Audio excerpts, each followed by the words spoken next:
10,000 రూపాయలు సంవత్సరానికి ఉంటే ఈసారి ఇంకా ధరలు పెరిగినాయని ఈనాడు రైతు భరోసా పథకం కింద ఎకరాకు 12,000 రూపాయలు సంవత్సరానికి ఇవ్వాలని ఈరోజు ఆ కార్యక్రమాన్ని ప్రారంభించినాం.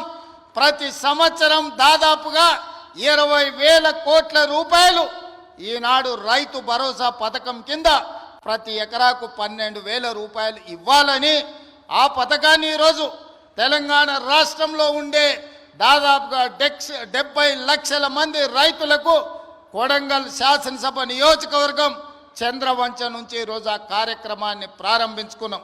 ఈరోజు జనవరి 26 బ్యాంకులకు హాలిడే ఉన్నది.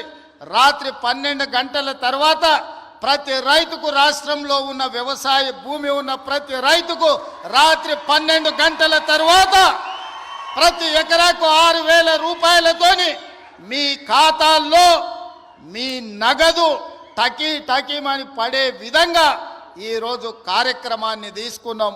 ఇంత గొప్ప కార్యక్రమం, ఈ రాష్ట్రంలో ఉండే లక్షలాది మంది రైతాంగ కుటుంబాలను ఆదుకోవాలన్న కార్యక్రమం ఇవాళ కొడంగల్ శాసనసభ నియోజకవర్గం చంద్రవంచ గ్రామం నుంచి ప్రారంభించుకోవడం మనందరికీ సంతోషం. ఈరోజు రాష్ట్రం మొత్తం చంద్రవంచ వైపు చూస్తుంది అంటే రైతుల కళ్ళల్లో ఆనందం మనం ఈ వేదిక మీద నుంచి చూడాల్సిన అవసరం ఉన్నది.